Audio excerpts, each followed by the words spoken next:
Hey guys, welcome to this week's Raw and Uncut. We're going to be talking about calories again and doing the work.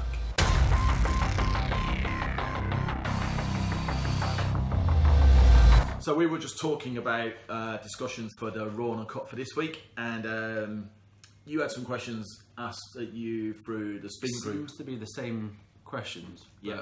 So we'll answer it live for you guys as you think on the groups.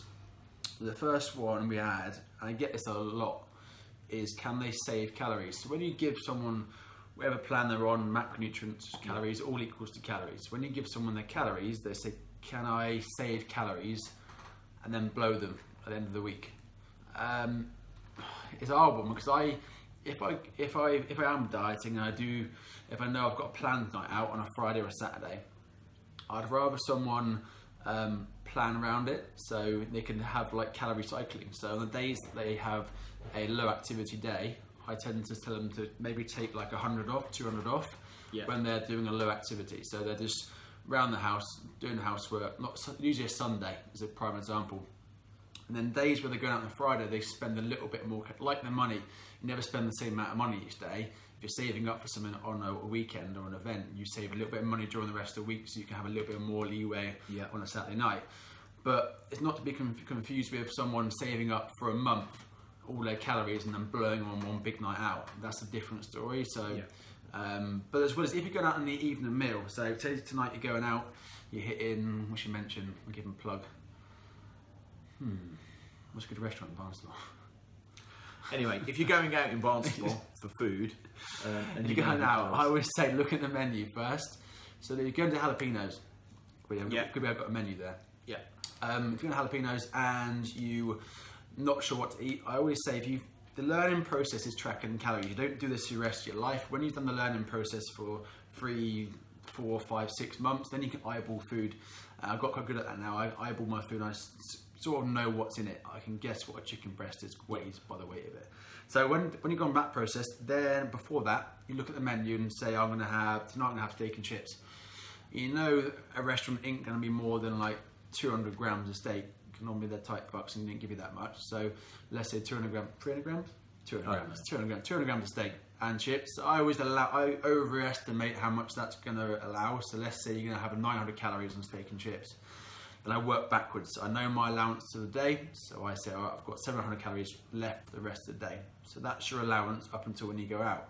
I think the problem comes when people think they can save their calories up all week and then go out and like get bent at the weekend.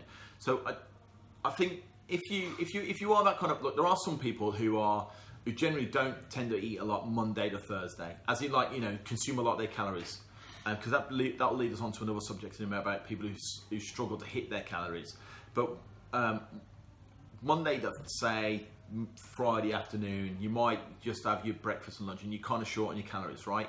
If you know that, but then you know at the weekend you probably are going to meet friends, have a drink, or you might go out for a meal with a family, or you might just want to treat yourself to a takeaway or whatever it is, that's where your extra calories are going to come from. I would probably go, right, whatever your calories are per day, multiply them by 7, and then as long as at the end of the week you don't owe the bank anything, and you're not in credit, it'll work the same. If it's most of us, we don't do that, like I just said. We just blow it. So on a Friday and a Saturday, let's be honest, if we go out, you're going to have more than one drink. Don't kid yourself. You're going to have 4, 5 or 6. It's what happens when you're out with friends.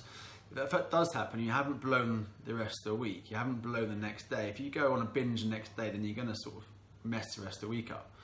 But you got to skin the rest of the week off. So if you just blown sort of 600 calories in alcohol, you've got to really make up for it in that week. So you got to reduce your calories per day, not in one hit. Don't go right on Monday. I'm only going to have 600 calories.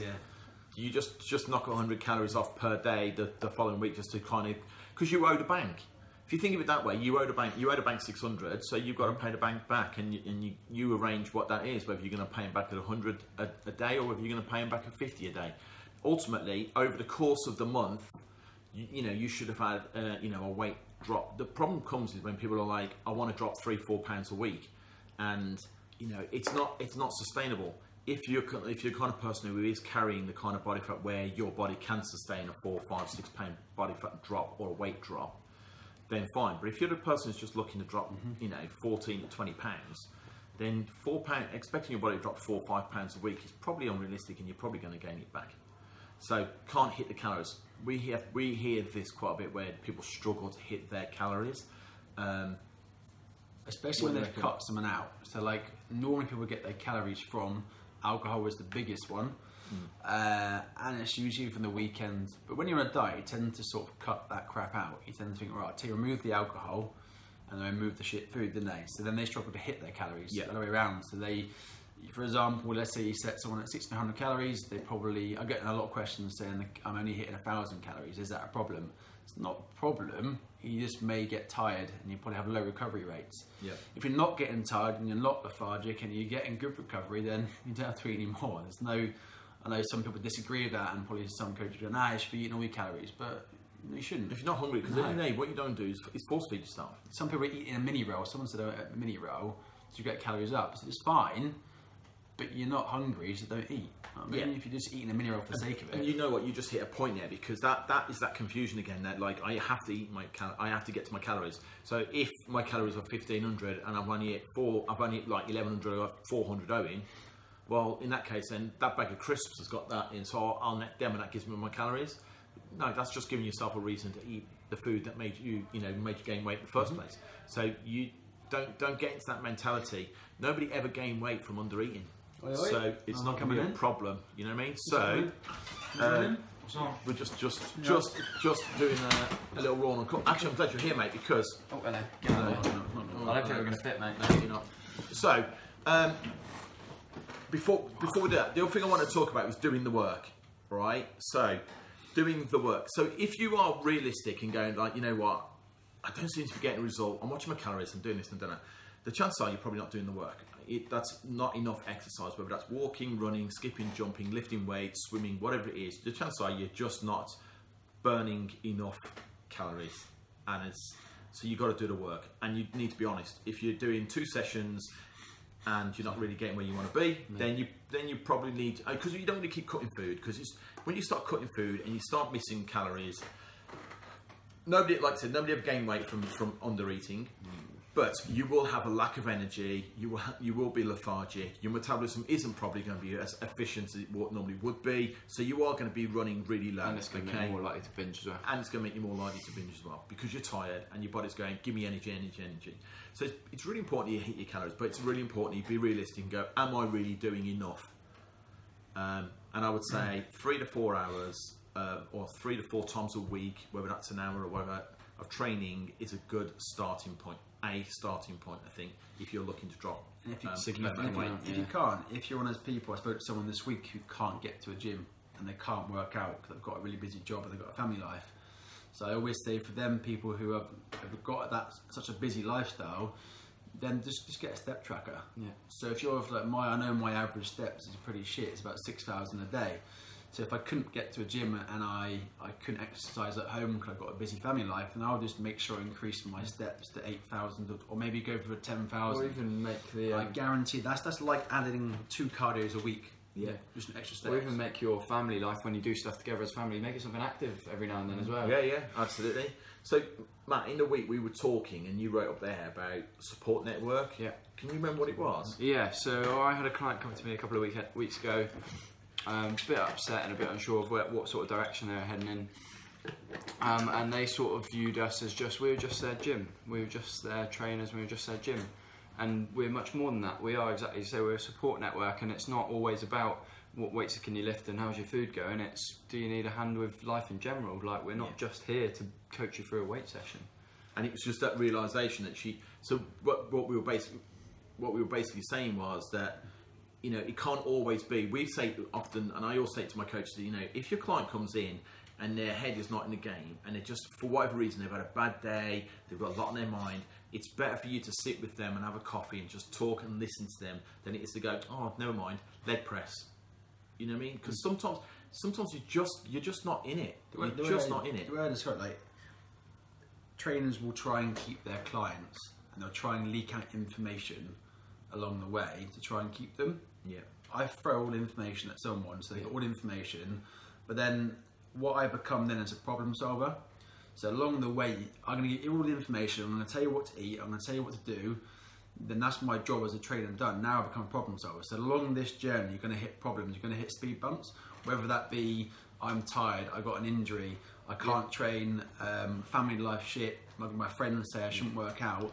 There are problems along the way. That's what we're here for. To problem solvers, so you can bounce things off against someone and how we can help you overcome them problems. And that's what we do here, or any good trainer should do that, whether you come here or anywhere else. They should help you problem solve any obstacles that come in the way. That's the thing, it's not, personal trainer is the product you're paying for. Yeah.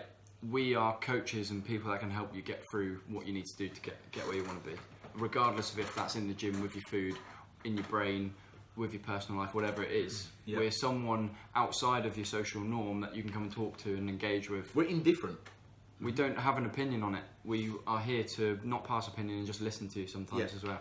And sometimes that's enough, because when you feel like everything's on top of you, that's when you're more likely to quit, to give up, to go out and just go, I'm going to get drunk and eat what I like, or you know what I mean. We never make good decisions when we've got loads of stuff on top of us. So it's better if you just got something. We have clients that just come in and just literally just spill it all, and then they feel better for it, because again, we're not offering opinion, we're just listening to them. And and that's, I think, a good coach should be the person who recognises when there's a time to get the job done and there's a time to just, okay, let's find out where we're at. And I thought that was really good, because it was just Matt came in last week and told me about his client, that he just spent the time talking to them rather than training them. Cancelled the session and I that thought, evening. absolutely. And we just sat and chatted. I just thought that's a great topic for tonight's Raw and Uncut. I just thought it was brilliant. So look, guys, we love it that you keep sending their questions in.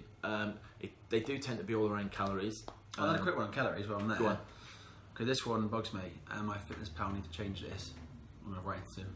So when you okay, my fitness don't need to change it because they set the calories quite low. But when your MyFitnessPal will link into your watch, or link into your phone, it will give you more calories. So if your coach or we have set you your calories, MyFitnessPal will say you've done 2 spins, you've done a weight workout, you've done a circuit workout, it will give you another 4,000 calories. So if you do two workouts a day, or you do 5 workouts a week, we're going to give you an extra 3,000-4,000 calories that week. You've already created that calorie deficit. So your coach has already sorted that for you. Or if you're, and be realistic on your MyFitnessPal, so when you type in what you want to do, don't tap in I want to lose 6 pounds a week, because it will drop your calories to the floor, and you'll be in and you'll be tired, and then you'll be lethargic, and then you're just, all your body will be telling you is energy. Look, the body's job is to just keep you functioning and keep you alive, so it will send you signals going energy, and that's usually sugar.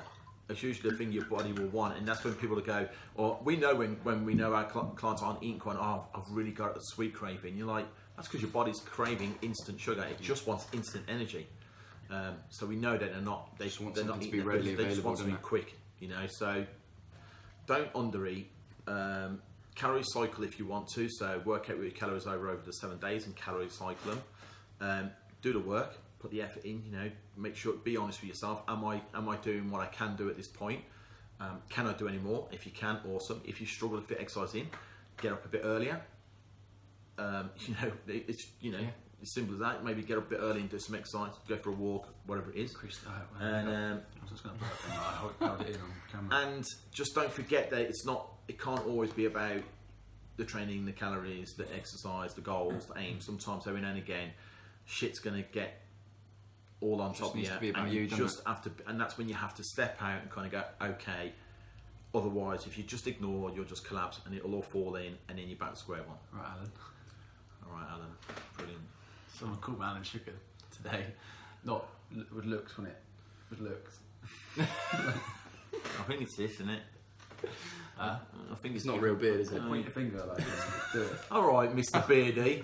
If beards were a professional thing, this guy would be a gold medalist, wouldn't it? But Point what? You're fired. Yeah. Is that what you're on about? Yeah. So it always goes to shit at some point. No, we started off really well. Matt's fault. I'll go. Matt's fault.